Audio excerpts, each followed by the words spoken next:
Hi, Dave here, One Up Gaming, episode 362 of the One Up Gaming podcast. This week, I don't know what we're doing. Don't really know. But I will say that this week, please buy Joe Dowling's book, The Outrunners. Just go on to Spotify. Go onto the Amazon store and have a click around. I'm sure you'll find it on there. So go to our website, which is oneupgaming.co.uk. We have loads of reviews, features, news, and loads of items that are up and running on there now. The podcast, as always, is sponsored by Games Inspired Music. This is an album. It's got like 20 odd pieces of music. Stream it, buy it. It's cheap. And 20% of each sale will go to the Child's Play charity. So that is that. I will just say two things that we've done this week. Well, two things that I've done. First of all, I apologise for the top. I've just realised, I don't know if it's green or grey, so I don't know how it'll go with the background. I've forgotten my senses. Colourblind is not my friend. Colours are not my friend. But I've watched two things this week. First of all, I watched the entire series of Twisted Metal, the Peacock show from the Sony franchisee game thing. And I've heard loads of people going about how horrendously bad this was. I had the complete opposite.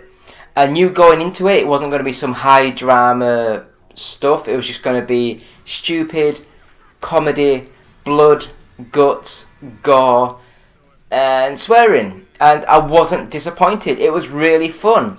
It was a bit cheap and a bit cheerful, budget-wise. But overall, I was really impressed with how they handled the Twisted Metal universe and the characters and things. I was really impressed. I thought it was really good. If you can get this in the UK or somewhere else on a streaming service, then I would recommend watching this. I thought it was real good. Real good. And the next thing that I watched this week, I watched the Spider-Man Across the Spider-Verse.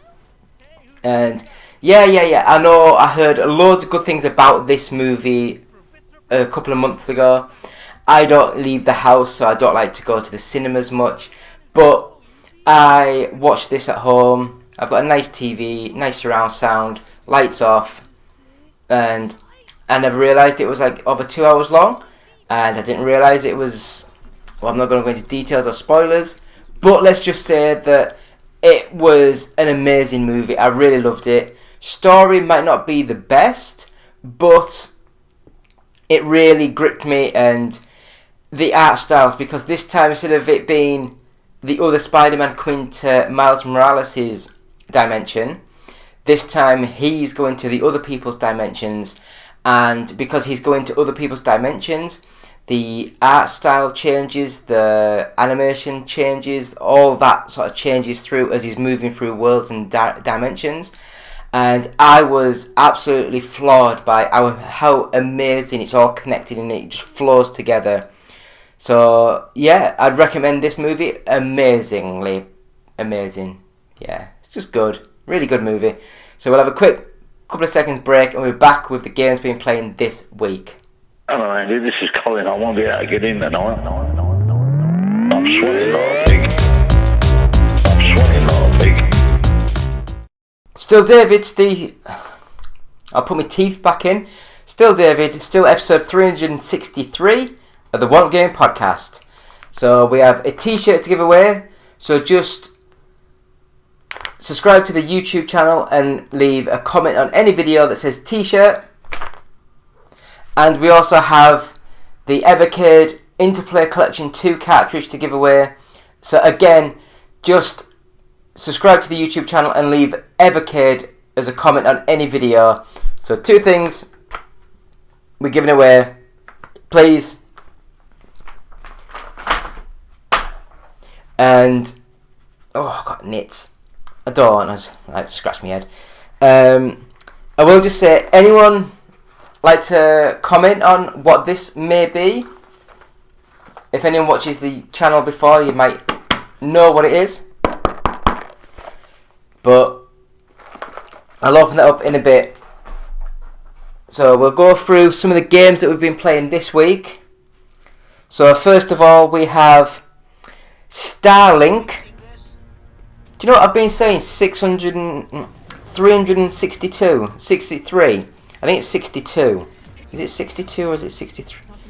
Oh, I don't know. Anyway, it's a number. It's quite a big number. I'm an idiot. I forget things. Starlink Battle for Atlas. And this is the game that came out from Ubisoft a good 3, 4, 5 years ago now. And it was kind of like a Star Fox, Star Wing, Lilac Wars style game, but it looked pretty, and it was also available for Xbox and PS4, I guess, at the time. So Xbox One, PS4, PC, and I think it was for Switch when it first came out. But on the Switch, Ubisoft did an amazing collaboration with Nintendo, and this is a game that you bought, and I did actually have this game. I don't know where I got. I think I sold it somewhere, but I did actually have the full box, and it comes with like a model, a toy of the. I was gonna say aeroplane, but it's not. It's like the spaceship, and you connect that to your controller, and when you put different weapons on the ship, then the in-game weapons change, you know, to tally with what you've changed on the ship, which it looked pretty cool, but you didn't need the ship. It was just there as a novelty. The game, I thought, played and stood up on its own, but the piece de resistance was for the Nintendo Switch. They released the game, and instead of the normal sort of ship, I think it actually came with I'm completely going to get the names wrong, but the ships that are in the Star Fox universe, so the I was saying X-Wing, but that's probably just Star Wars. I don't know what the ships were called in Lilac Wars, Star Fox, Star Wing, all these sort of things. But you had a nice ship model that you could use, and it'd be working in the Nintendo Switch version of the game. I liked the game. It starts off like one level in space, and then you kind of crash on the planet, and then you're playing around for a level or so where you're just hovering a few meters from the ground, shooting and getting fetch quests and things like that. I thought it was a quite good little game. Then you get your engines fixed and go back up into the space, and I turned it off because I got bored. But graphically, it looks good. Playability wise, I thought it was really nice. I thought it was very manoeuvrable, and I could understand what the buttons were doing and what I was doing on the game. So I would say Starlink is a really fun little game. If you find it for a couple of quid, which I think I bought it for a few quid on the Xbox, it's a really good little game, and I'd recommend it. It's good game. Next up, The Elder Scrolls V Skyrim, and this one is an amazing game, really good. I fell off with Elder Scrolls V. Elder Scrolls 3 Morrowind I loved. I played that to death on the Xbox, the OG Xbox. Elder Scrolls 4 Oblivion, I played until the Oblivion gates kind of opened to the parallel worlds or whatever it was, and then I just got sick of it and turned it off and never touched it again, so it was quite early into the game. And Elder Scrolls V Skyrim, I played it for about an hour, and that's as far as I got, and it wasn't my sort of game.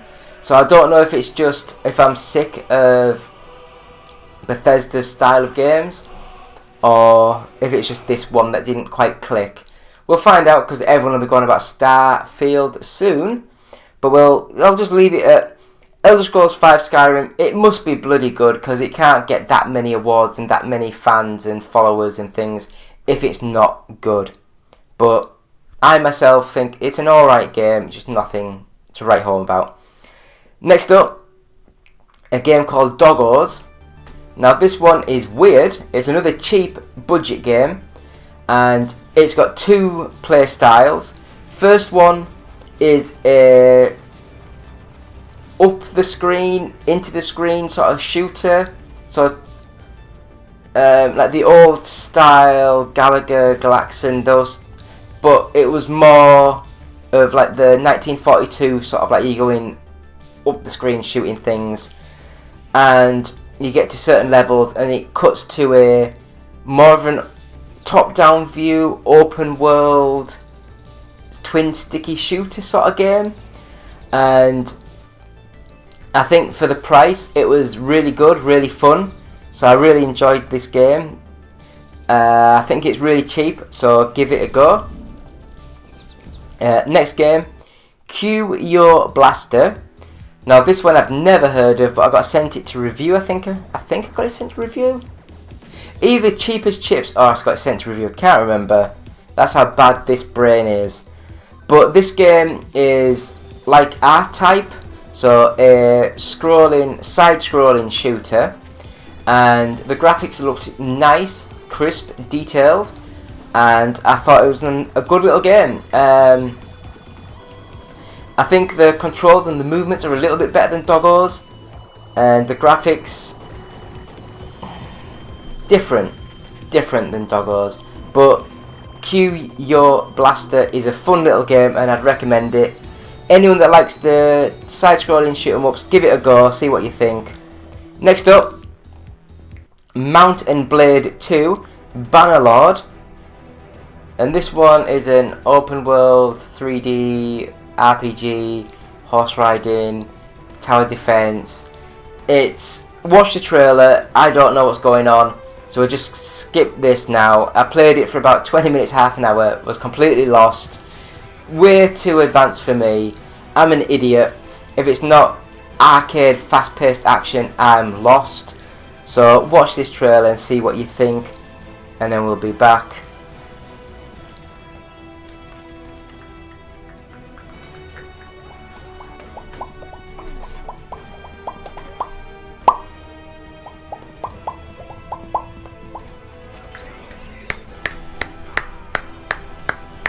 I have no idea what I'm doing. Next up, we have Cities Skylines Remastered.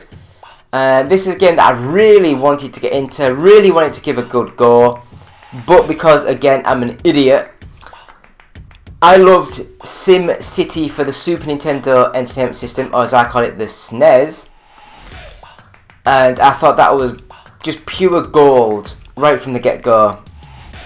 And when they did produce SimCity 2000, I gave it a quick go on I think it was like the Sega Saturn and the PlayStation, and I don't know if it was just because it was disc based, but it just seemed to take an age to load and click through screens and move things, and then it got way too complicated because you had to do not just building the plots of land and putting the telegraph poles in for the power cables and stuff, but you also had to put in the foundations for the water, so you had to get all the water and the electricity and all that built into it, and it just got too complicated for me.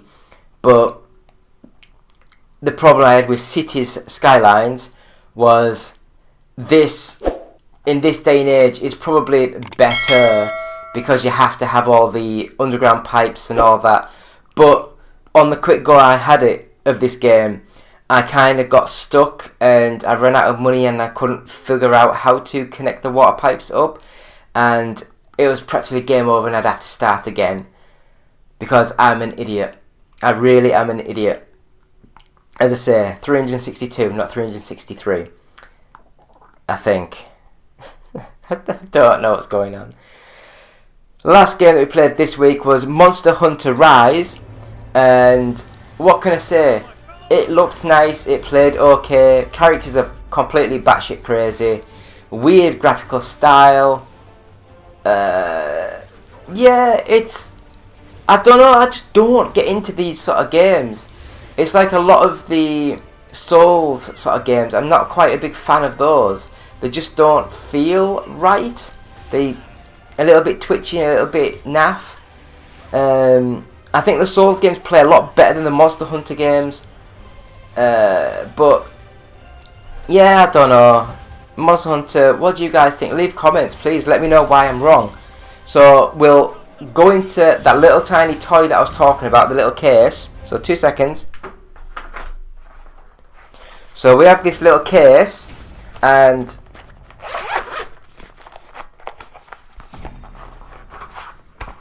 so we've got the case here, we've got the little machine.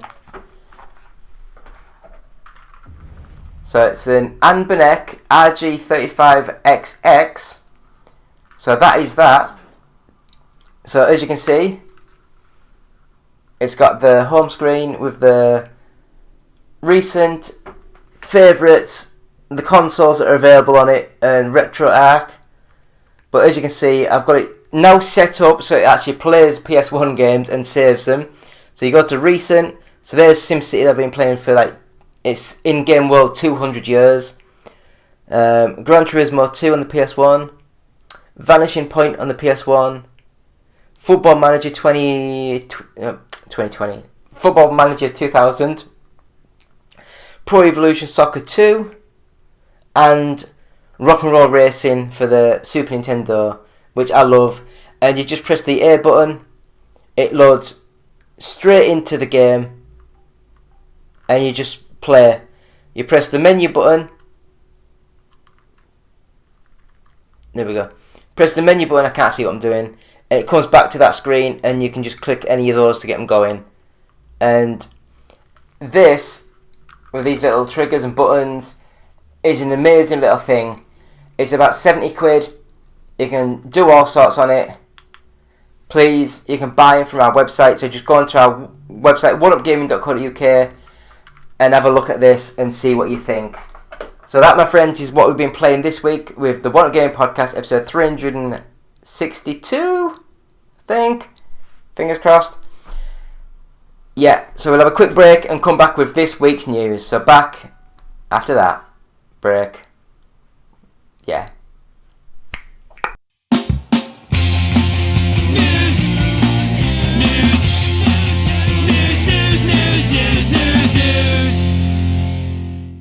Hi, David here again. One Up Gaming, episode 362 of the One Up Gaming Podcast. So please subscribe to our YouTube channel, leave a comment saying t-shirt for a chance to win a One Up Gaming t-shirt, and follow us, leave a comment saying Evocated for a chance to win the Interplay Collection 2 cartridge for the Evercade machine. So t-shirt, Evercade, leave comments, thank you, and we'll move into... I'm confused now, I thought I had it upside down. We'll move into this week's news. So, me back. Do you know when you need to crack your neck and it just won't crack? That's where I am at the minute with my neck. It's just there to annoy me at the moment. So, yeah, I don't know what I'm on about. Sorry. So, we'll go straight into Red Dead Redemption fans protest the release they're calling overpriced, lacking new features. This is not the remake fans were hoping for. Red Dead Redemption's newly announced PlayStation and Nintendo Switch release could have been a cause for celebration among the game's dedicated community, but instead fans are up in arms over today's news. This morning, Rockstar revealed that 2010's Red Dead Redemption is on it, and its Undead Nightmare expansion are coming to PS4 and Nintendo Switch on August 17th, with physical editions to follow on October the 13th. Rockstar is calling the port a conversion rather than a remaster or remake, and the company is charging $50 for this iteration of the game. So someone on Twitter put, Red Dead Redemption what we wanted, remake the map in Red Dead Redemption 2 already, 60 frames a second, DualSense features, only current gen version, PS5, Xbox Series, good PC. What ultimate version? What we got? 30 frames a second port, no 60 frames per second, no remake or remaster. Rockstar not caring. So someone also pointed out that Red Dead Redemption won't be coming out on the Xbox because it's backwards compatible, and it also runs at 4K on the Series X and 2K on the Series S. So yeah. So the original one's $30 for the Xbox, but because it's backwards compatible, it upgrades it up to the 4K release, so you're getting it cheaper and it's just better. But that's because Sony don't want to do the backwards compatibility features, and that's on Sony. That's not Rockstar. But I do believe that $60 or $50 for the game is going a little bit steep. Don't get me wrong, it's a bloody good game, but it's just weird. So following on from that bit of news, Take-Two CEO says the next-gen backward compatibility is a benefit but not a must-have. With recent rumours swirling around the potential for a successor to the Nintendo Switch, many fans and developers have been concerned about a possible lack of backward compatibility for such a console, and while the verdict hasn't quite been delivered on whether or not a Switch 2 would have the feature, one major publisher doesn't seem too concerned about the prospect. So that's Take-Two Interactive. Speaking to IGN ahead of the company's Q1 earnings announcement, Take-Two CEO Strauss Zelnick stated that he felt backwards compatibility was a benefit to customers. However, they added that he'd be surprised if platforms didn't offer that with an upgrade that is a sort of mid-cycle. However, I'm not saying it's a must-have. His response was a curious one. My initial question had mentioned upcoming rumoured console upgrades, specifically rumours of a PS5 Pro, but had honed in on asking about Nintendo Switch successor specifically. So I followed that up by asking if he considered the Nintendo Switch to be a mid-cycle, and he said it remains to be seen. I don't know. What do you guys think? Is it weird? Is it good? We don't know, do we? So we'll go to the next bit of news. And again, I forgot to mention, I'll apologise. I'm wearing this tux, come straight in from work. I've got to get ready, get sorted, and then I've got to get to bed because I'm back at work tomorrow. So if you can't see me, I apologise. I'll be a floating head. I'm not sure if this is green or if it's grey. I don't know. Please leave that comment in the comments because I'd like to know what colour I'm wearing. So we've got the next bit of news, and that is How Yeah You Want Those Games Right briefly became a viral sensation. There's this mobile game ad I see all the time on social media. It shows the number of vials filled with different coloured liquid. The goal is to combine matching colours until all vials have one single solid colour contained in them. If you've seen this before, one version of it looks like this. Which, yes, I've played that before. And again, being colourblind, it's not the best game to play. I love watching this ad. It's extremely soothing, but if you look through a mobile storefront to play the actual game, almost all versions either full of ads or monetization. They're agonising to play, they're outright scams, and it's not the only game like this. Colour Water Sort, for lack of better title, is part of a larger genre of mobile games with similar premises. It has catchy ads, plays fumbling, very easy puzzles that the viewer immediately thinks they could solve, but when you go to play the game, it's heavily monetized, full of ads, or a different game entirely. Other versions include a man trapped in a weird tomb puzzle trying to get to treasure, and a game about choosing the correct path through the series of battles. Blah, blah, blah, blah. I don't know what's going on about.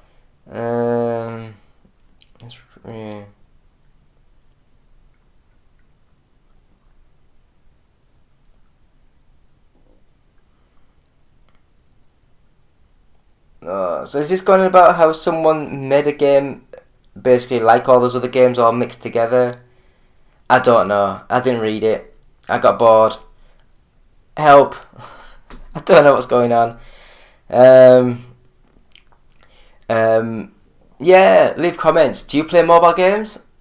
I don't really. I have that little Amberneck handheld thing, which scratches my itch for that sort of thing. But let me know. So next up, news that no one's surprised about. Call of Duty Modern Warfare 3 finally has a release date. So Call of Duty Modern Warfare 3 finally has its release date November 10th, 2023. Confirmation comes from a teaser trailer, which includes snippets of dialogue from the series star Captain Price and Shadow Company boss Philip Graves, who said, "Never bury your enemies alive." Guess Graves survived the events of Modern Warfare 2 then? I had no idea. The ultimate threat awaits, reads the brief description trailer. Not much else is known, blah blah blah blah. It's confirmed it'll be on PlayStation 4, PlayStation 5, Xbox One, Xbox Series X and S, and PC. So I'll just stop that there. Oh, I've got hiccups now. So what do you guys think? Do you interested in the Call of Duty games? Do you think they've had 5 too many and it's just getting a bit stale now? Let us know. Leave comments. Tell us all these juicy bits. So we'll go with the next bit of news. Suicide Squad director says James Gunn confident the Ayer cut will release eventually. Suicide Squad director David Ayer has indicated James Gunn is on board with releasing the Ayer cut at some point, though he is currently busy working on the DCU's Chapter 1 Gods and Monsters. Ayer reignited discussions about the director's cut of the widely panned Suicide Squad after posting an image of Jared Leto's Joker from the 2016 film on X, formerly known as Twitter. Photo didn't include a caption, prompting some fans to question why he shared it. Ayer responded by giving a TED Talk on the situation as it currently stands. That's the picture I'd have a guess. What do you guys think? Do you guys want to see this? I think it's another marketing wave to try and get more money for the same movie. But we will see in the future to see what happens. Leave comments, let us know, we'll discuss this, we'll talk about it. We'll move on to the next bit of news. And the next bit of news is Mortal Kombat 1 adds Reptile, Ashra and Havoc as new fighters at EVO 2023. At EVO 2023, NetherRealm revealed Reptile will join the roster of Mortal Kombat 1 and that Serena will be the new cameo? Yeah, cameo. So who's Serena? I don't know. The news was announced alongside a brand new Mortal Kombat 1 gameplay trailer that showed the characters in action. Also gave another glimpse at the story players will experience when the latest entry in the legendary fighting franchise is released on September 19th. Oh god. It's going on about all these players and characters and likes of Geras, Sector, I've heard of Sector, I've heard of Cyrax, I've heard of Frost and Scorpion of course. Remind you that also from DLC will be Homelander, Peacemaker, Omni-Man will also be joining the roster, which is pretty cool. What do you guys think? Are you excited for Mortal Kombat 1? Or do you think it's just a weird one? Oh, my neck. I don't know why I just did that. So we'll go to the next bit of news. And that is Tekken 8 director confirms the game won't have Denuvo. Now, I don't know who Denuvo is. Tekken 8. But it's not Tekken 8, is it? It's like Tekken 8. But I'll just say Tekken 8. Katsuhiro Harada. I'm so sorry. Confirmed that the next main installment in the Tekken franchise will not include the anti-piracy software Denuvo. Aha! It's not a playable character, I do apologise. In the post on social media platform X, Harada confirmed that the development team will not include Denuvo or anything else into the Tekken 8. Harada made the statement after a now deleted post pointed out that Tekken 8's end-user license agreement on Steam mentions Denuvo is being used under the third-party software category. It is probably a simple copy and paste of Tekken 8. Anyway, I have no plans to introduce Denuvo or anything else in Tekken 8, so stop your tedious allergic reactions to every single thing and sit quietly the hell down. Oh god, I love that. Yeah. What do you guys think? Is it good that they've said they're not including anything? Because now it's said they're not including out. If it ships and people find things in it, that could be quite a big backlash. But we'll find out what way. They will let us know in the coming months. What do you guys think? Leave comments and let me know. So, next up. EA closing servers for Crysis 3, Dead Space 2 and Dante's Inferno. I love Dante's Inferno. EA has announced its next wave of games to lose their servers. As noted on EA's online services shutdown support page. Bloody hell, that's a big mouthful. The publisher plans to close the servers for Crysis 3, Dante's Inferno and Dead Space 2 before the end of the year. Crysis 3 will shut down its servers on September 7th, Dante's Inferno and Dead Space 2 servers on December the 8th. EA released a remaster of Crysis 3 back in 2021 along with Crysis and Crysis 2. Unfortunately, each game in the Crysis remaster trilogy is single player only with no online multiplayer component, though Crytek did announce back in 2022 that he was working on Crysis 4.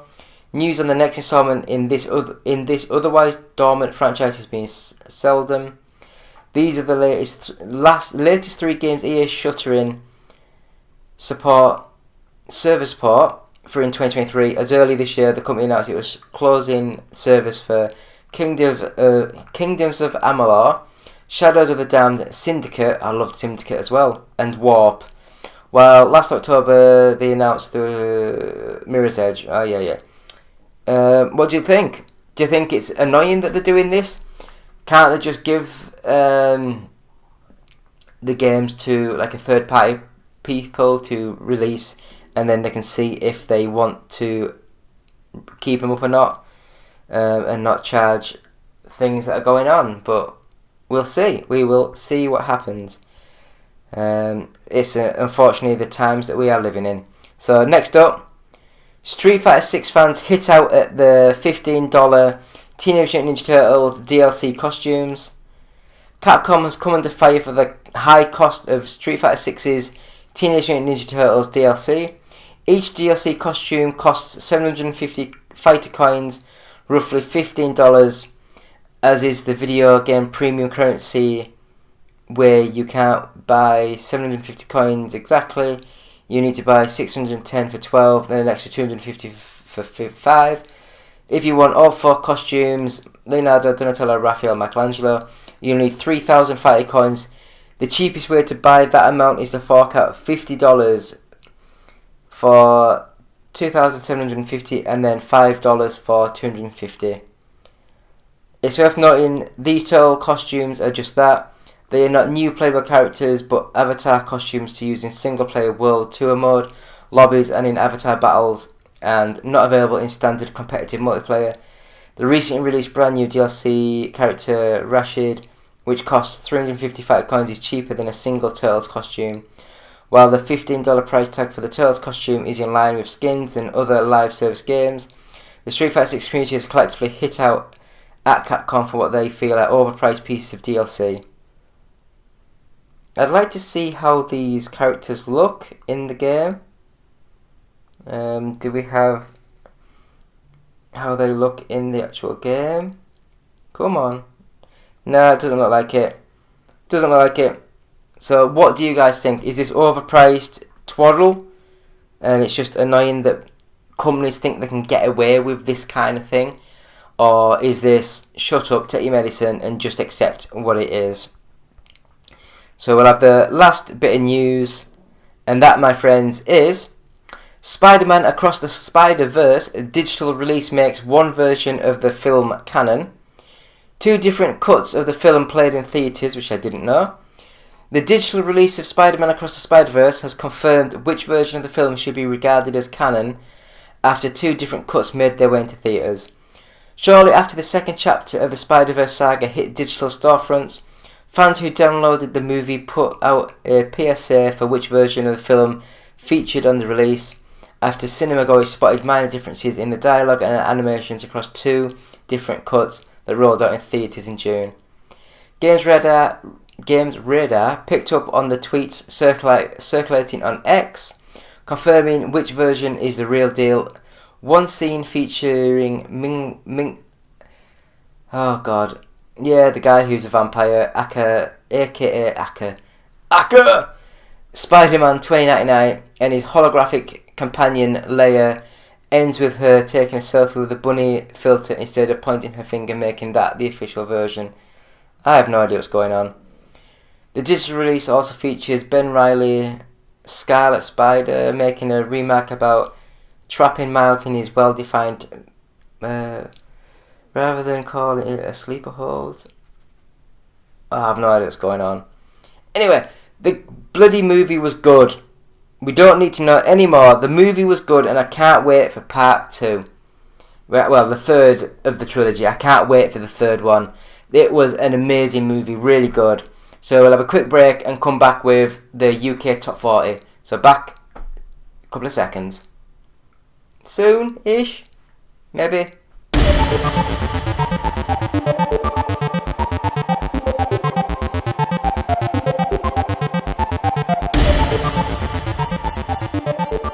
Still David, still One Up Gaming, still episode 362 of the One Up Game podcast. Now we do have, I don't know if it's 62 or 63, I do apologise, I really should write this down. I had it saved on my laptop, but sometimes it updates and sometimes it doesn't, so I might have missed a couple of days, I don't know. Anyway, it's going to be the UK Top 40 news. It's going to be the UK Top 40 charts, but first of all, we have a t-shirt to give away, so just like, subscribe or whatever, subscribe to the YouTube channel and leave the comment t-shirt for a chance to win this One Up Gaming t-shirt. We also have this Evercade cartridge, the Interplay Collection 2, so just subscribe to the YouTube channel and leave a comment saying Evercade for a chance to win. So t-shirt, Evercade. Thank you. So yeah, David here, One Up Gaming. We'll have a quick go through this week's top 40 charts in the UK. So we'll start now. So, number 40 is Remnant 2 by THQ Nordic. That was at 16 last week. Number 39 is Dark Souls Trilogy by Bandai Namco Entertainment, and that was at 22 last week. 38 is WWE 2K23, and that's by 2K, and that was at 32 last week. Number 37 is the Crash Bandicoot N. Sane Trilogy, and that's gone up from Activision Blizzard, and that was at 38. Number 36 is Red Dead Redemption 2 by Take-Two, and that was 17 last week, so that's dropped quite a bit. Number 35 was Mario plus Rabbids Kingdom Battle by Ubisoft, and that was at 36. Number 34 is Final Fantasy 16 by Square Enix Europe, and that was at 30. That seems to have dropped quite quickly from the charts. Number 33 is Ghost of Tsushima. God, this is why we don't use like really dodgy words that in the English language, because we can't speak. So that was by Sony Computer Entertainment, back into the charts at number 33. Number 32 is Super Mario 3D World plus Bowser's Fury from Nintendo, and that was at 26. 31 is Mario Party Superstars by Nintendo, and that was at 27. Grand Theft Auto The Trilogy, the Definitive Edition, is at 30 by Take-Two, back into the charts. Number 29 is Super Mario Odyssey, and that's from Nintendo, and that was at 29 last week. 28 is Pokemon Violet by Nintendo, and that was at 28. Number 27 is Star Wars Jedi Survivor by Electronic Arts, and that was at 31 last week. 26 is Lego Harry Potter Collection by the Warner Brothers Interactive, and that was at 22. 25 is The Witcher 3 Wild Hunt Complete Edition. That's Bandai Namco Entertainment at 20. Number 24 is Resident Evil 4 by Capcom. I said Capcom, and that was at 33. 23 is New Super Mario Bros. U Deluxe by Nintendo, and that was at 24. Number 22 is Saints Row by Deep Silver, and that was at 35. 21 is Sonic Origins Plus, and that was by Sega, and that was at 23. Number 20 is Animal Crossing New Horizons by Nintendo, and that was at 15. Number 19 is Street Fighter 6 by Capcom. Why do I want to say Capcom? It is Capcom. I'm having a brain freeze here. And that was at 14 last week. Number 18 is Call of Duty Modern Warfare 2 by Activision Blizzard, and that was at 9. Number 17 is Diablo 4 by Activision Blizzard, that was at 12. Number 16 is The Witcher 3 Wild Hunt Game of the Year Edition by Bandai Namco Entertainment, and that was at 19. Number 15 is Nintendo Switch Sports, and that was by Nintendo, and that was at 14. Number 14 is Mortal Kombat 11 Ultimate, and that's Warner Bros. Interactive, that was at 7. Number 13 is the brilliant Elden Ring, and that's by Bandai Namco Entertainment, and that was at 11. Number 12 is Forspoken by Square Enix Europe, and that was at 34. Must have been a sale on. Number 11 is Minecraft, and that's Nintendo, and that was at 8. Number 10 is Grand Theft Auto 5 by Take-Two, and that was at 10. Still at 10. Number 9 is Pikmin 4, that's by Nintendo, and that was at 3. That's dropped. Number 8 is Gran Turismo 7 by Sony Computer Entertainment, and that was at 21. So that's gone up quite well. Must be a lot of sales on at the minute. Number 7 is Marvel's Spider-Man Miles Morales, Sony Entertainment, and that was at 25. Number 6 is God of War Ragnarok by Sony Computer Entertainment, and that was at 13. Number 5 is The Legend of Zelda Tears of the Kingdom by Nintendo, that was at 4. Number 4 is Hogwarts Legacy by Warner Bros. Interactive, and that was at 2. Number 3 is Mario Kart 8 Deluxe, and that was Nintendo, and that was at 5. Number 2 this week is FIFA 23, and last week that was number 1 by Electronic Arts. Back up at number 1 is Lego Star Wars The Skywalker Saga, which I think is a shite, crap, horrible game by Warner Bros. Interactive, and that was at number 6. So that is thank you to Games Press and the GFK Entertainment Software Chat, all formats. So thank you for that. So that, my friends, is this week's show. Thank you for watching. Please go to our website, which is oneupgaming.co.uk. You can go to our Patreon site, which is patreon.com/OUG. You can buy t-shirts like this, but you can't. I can't be bothered to move around. I've got loads of stuff kicking around, but I can't be bothered to move. Buy our t-shirts, go to our store, our Etsy store, our store on the YouTube channel, and just buy t-shirts and things. It helps us get there. Games Inspired Music is out now. 20% of each sale will go to the Child's Play charity. Might be able to